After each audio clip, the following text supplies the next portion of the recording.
আমাদের অনেক অতিথি এখনো নিচে দাঁড়িয়ে আছে, তাই যে সমস্ত গ্রামের শুভানুদ্ধারীরা আমাদের মঞ্চে আছেন অনুরোধ করব, কারো জোরে অনুরোধ করব, আপনারা প্লিজ নিচে নেমে আসুন।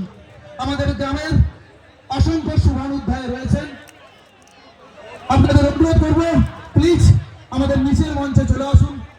অসংখ্য শক্তিশালী দলের লড়াই, একদিকে সচিন 11, অপরদিকে নয়াগ্রাম 11। তাই যেহেতু আজকের ফাইনাল খেলা, শেষ খেলা, চূড়ান্ত পর্যায়ের খেলা, এই খেলাটি আকর্ষণীয় থেকে আকর্ষণীয় করে তুলতে সকলকেই বলবো প্রত্যেক খেলোয়াড়কে উৎসাহিত করার জন্য।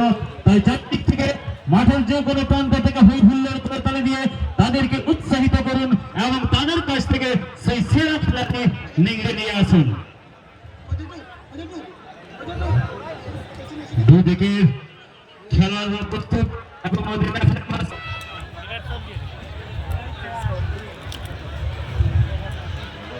এদিকে আবার রক্ষণ বিভাগ স্টপার রয়েছেন 2 নম্বর জার্সি পরিহিত ফরেনার প্লেয়ার ডুঙ্গা লম্বা শট রাইট উইংকে লক্ষ্য করে বল বাড়িয়ে দিচ্ছেন, দেখা যাক সেখান থেকে কিন্তু 7 নম্বর জার্সি পরিহিত সতীর্থ খেলোয়াড়কে দেওয়ার চেষ্টা করেছেন, কিন্তু পারবেন না, একটুর জন্য গতিটা কম। এইমাত্র মাননীয় গৌতম মন্ডল মহাশয় আমাদেরকে 10,000 টাকা দিয়ে সাহায্য করলেন।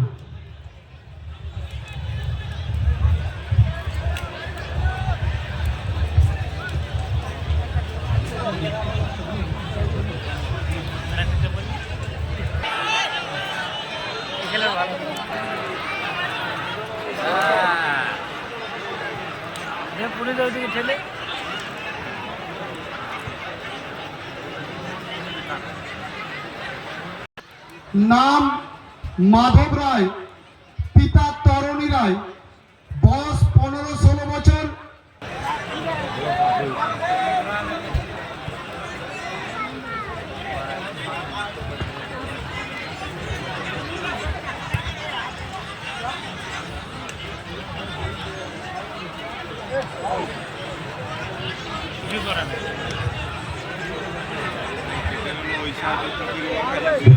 হয়তো অঘটন ঘটতে পারে সচিন 11-এর যে ছন্দে যে ফরম্যাটে এই মুহূর্তে পারফর্ম করছেন নয়াগ্রাম 11 ঝাড়গ্রাম ফুটবল টিমের প্লেয়াররা হলুদ জার্সি পরিহিত।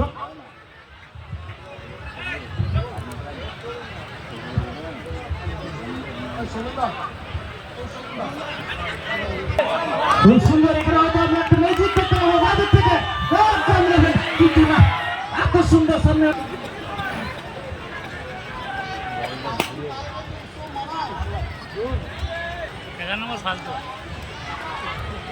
দেখা যাক আপাতত সচিন 11-এর দখল করার চেষ্টা, দেখা যাক এখান থেকে কিন্তু হয়তো সেরকম ছন্দে রাখতে পারলে আমরা একটু স্কোর বোর্ডের পরিবর্তন দেখতে পারবো, সেটা আশা রাখছি, কিন্তু খেলার মুভমেন্ট কখন কি হয় সেটা কিন্তু বলা খুবই মুশকিল। খুব সুন্দরভাবে স্ক্রিনের মধ্যে দিয়ে দেখা যাক এখানে কিন্তু আবার কিন্তু আরো সুযোগ তৈরি করেছিলেন সেই 7 নম্বর জার্সি পরিহিত সচিন 11-এর দখল বিভাগে কিন্তু হাঁটিয়ে নিয়ে চলে গেছে। দেখা যাক এখানে কিন্তু বলের গতির সঙ্গে নিজের গতির সামঞ্জস্য ঠিক ছিল না, বা নিজের গতির কিন্তু আর স্টপ ছিল না, যার জন্য গতি ঠিক। এখনো কিন্তু খুব সুন্দর একটা মুভমেন্টে রয়েছেন নয়াগ্রাম ফুটবল টিম এবং সুন্দর শট নিয়েছিলেন কিন্তু সতীর্থ খেলোয়াড় অনবরত লাইন। নয়াগ্রাম 11 ঝাড়গ্রাম ফুটবল টিমের প্লেয়ার 11 নম্বর জার্সি পরিহিত, সেখান থেকে কিন্তু দিয়েছেন খুব সুন্দরভাবে সতীর্থ খেলোয়াড়কে। দেখা যাক এই পারফরম্যান্স কতক্ষণ ধরে রাখতে পারেন, স্কিলটা যদিও সুন্দর ছিল কিন্তু সতীর্থ খেলোয়াড় ঠিকঠাক নিয়ন্ত্রণে রাখতে পারলেন না, যার জন্য পাল্টা আক্রমণের পথে এগিয়ে গেছেন সচিন 11 11 নম্বর জার্সি পরিহিত মাঝমাঠে খেলান। দেখা যাক মাঝ থেকে দ্রুত গতি আমরা দেখেছি এর পূর্বে, কিন্তু এই খেলোয়াড় দেখা যায় এখনো কিন্তু নিজের আয়ত্তে বল রাখতে পেরেছেন নিজের সতীর্থ খেলোয়াড়কে, সেখান থেকে হয়তো আলাদা মুভমেন্টে খেলার চেষ্টা করবেন এবং সেটাই করেছেন। গতিটা দারুণ, সাথে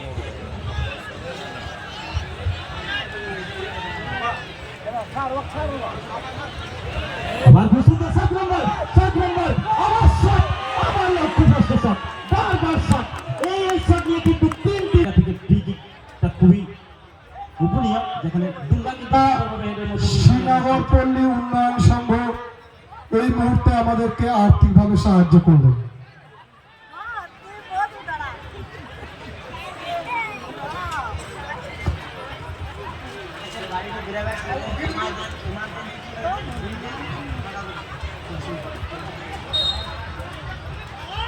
এদিকে আবার ততক্ষণে রেফারি মহাশয় বাঁশি বাজিয়ে জানিয়ে দিলেন আজকের ফাইনাল খেলার প্রথমার্ধ শেষ হয়ে গিয়েছে গোল শূন্য অবস্থায়।